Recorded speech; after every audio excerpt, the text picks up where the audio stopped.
intii lagu guda jiray facii dhexe magaalada Jowhar iyo meelo kale oo ka tirsan koonfurta Soomaaliya waxaa maamulaya boqortooyadii Ajuuraan.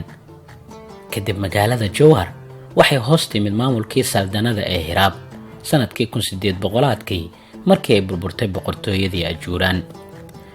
qarnigii 20aad magaalada Jowhar waxaa lagu daray maamulkii Italian Somaliland. ninkii la dhihi jiray Villaggio Duca della Abruzzi ayaa helay magaalada 1920kii.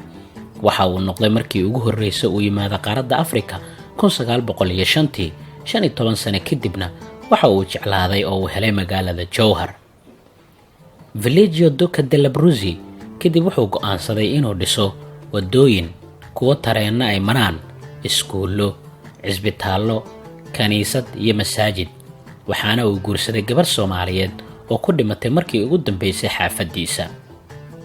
degmada Jowhar waxaa loogu yeerayay Duca della Abruzzi ama xaafadii Villa Bruzia, waxaana ay noqotay goobo beeraley ah oo Talyaaniga uu adeegsado ama uu deegaansado. wuxuu ku tijaabiyay farsamooyin cusub oo waxbeerisa Talyaaniga. sanadkii 1926kii gumaysiga ayaa ku koobay xaafado dhowr ah magaalada, waxaana deganaa xilligaas 3000 oo Soomaali ah iyo 200 oo Talyaani ah. waxaa magaalada loo aqoonsaday magaca Villa Bruzzi. bilowgii sanadkii 1911kii Talyaaniga ayaa jeclaaday in magaalada Jowhar ay ka horumariyaan dhanka beeraha iyo dib u dejinta, waxaana ay isku dayeen inay horumariyaan dhaqaalahoodii Talyaaniga Soomaaliya ay ka heli jireen. waxaa Jowhar ay ahayd meelaha ugu horumarsan dhanka beeraha ka hor dagaalkii labaad ee dunida, waxaana ay lahayd warshado cunto oo Talyaaniga uu ka faa'iideysanayay. sanadkii 1940kii Jowhar ama xaafadii Villa Bruzzi waxay yeelatay shacab badan, waxaana la sheegay inay deegaansadeen xilliga 12,000 dad gaaraya, waxaana ku dhawaad 3,000 oo kamid ah ay ahaayeen Soomaali Itaaliyaan. waxay u rayaaqsanaayeen beeraha iyo heerka horumarka ay ka gaareen ganacsiga yaryar ee wax soo saara oo Talyaanigu uu ka faa'iideysanayay. Talyaanigu wuxuu aaminsanaa in magaalada Jowhar ay ahayd isha dhaqaale ee gobolka, waxayna sidoo kale ay dhiseen hanaan wadooyin tareenna ah oo isku xirayay magaalooyinka Jowhar iyo Muqdisho. waxay u adeegsan jireen inay ka dhoofiyaan muuska iyo kafeega oo ay qaaradda Yurub ay geyn jireen, dhaqaale badanna ay halkaa ay ka samayn jireen Talyaaniga. inkastoo sidaas ay ahayd ayaa haddana waxaa muuqatay in ay ka dhinac fureen suuq kale oo ganacsi oo dhanka xoolaha ah, gaar ahaan xoolaha lo'da oo ahaa mid faa'iido ay ka helayeen dadka reer miyiga. warshadii sokorta ee Snai Biaso waa warshad soo saari jirtay sokorta, waxay ku taallaa bartamaha magaalada Jowhar, gaar ahaana xaafadda Horseed. waxaa warshadaani la sameeyay sanadkii 1926kii. waxay ahayd warshadii ugu weyneed ee bariga qaaradda Afrika. awood waxay u lahayd inay samayso 3,000 oo kiintaal oo qasab oo sokor laga samaynayo. waxaa kaloo ay samayn jirtay sifaynta sokorta.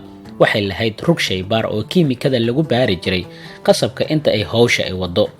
waxay ku shaqayn jirtay xilligaasi gaas dabiici ah oo laga soo saari jiray haraaga waxyaabaha qasabka iyo miraha ka dhasha.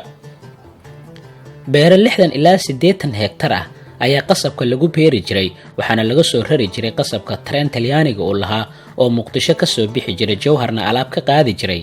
waxaana maamuli jiray xilligaasi tareenka nin lagu magacaabo Duca della Abruzzi oo markii dambe magaalada loogu magac daray. Jowhar 90 kiiloomitir ama 50 mayl ayay waqooyi kaga beegan tahay caasimadda Soomaaliya ee Muqdisho, waxaana ay leedahay garoon diyaaradeed, 2 garoon oo kubadda cagta lagu ciyaaro, 8 iskuulo oo heer aasaasi dugsi sare ah, 2 jaamacadood oo xarumo ka furtay magaalada, cisbitaallo waaweyn oo ugu horeeyay cisbitaalka Intersos iyo sidoo kale cisbitaalka hay'adda MSF Spain ay gacanta ay ku hayso. xarumaha ugu waaweyn ee qaramada midoobay xafiisyadooda ee bartamaha iyo koonfurta Soomaaliya ayay magaalada Jowhar ku taalay. hay'adda Jeva oo beeraha ka shaqeysa ayaa xarun weyn ku leh magaalada. magaaladu waxa ay leedahay saldhig ciidan oo booliisku ay gacanta ku hayaan. xarumo warbaahineed oo kala duwan ayaa magaalada ka howlgala. 2004 waxaa xasuusataan in magaalada Jowhar iyo magaalada Baydhabo ay noqdeen kuwa dawladii ku meel gaarka ay deganeed xilliga oo magaalada uu maamulayay Maxamed Cumar Xabeeb Maxamed Dheere. dawladii Cabdullaahi Yuusuf oo ra'iisul wasaare uu ka ahaa Cali Maxamed Geedi ayaa halkaasi deegaansaday, inkastoo markii dambe ay u guureen magaalada Baydhabo ee xarunta gobolka Baay. magaalada hadda waxaad u muuqataa in isbedel weyn uu ka jiro tan iyo gumaysigiina ilaa hadda waxaa la helayaa warshadii Snaipiaso oo sokorta samayn jirtay inkastoo burbur uu ka muuqdo. bartamaha magaalada waxaa mara webiga Shabeelle oo ku wareegsan bartamaha magaalada Jowhar.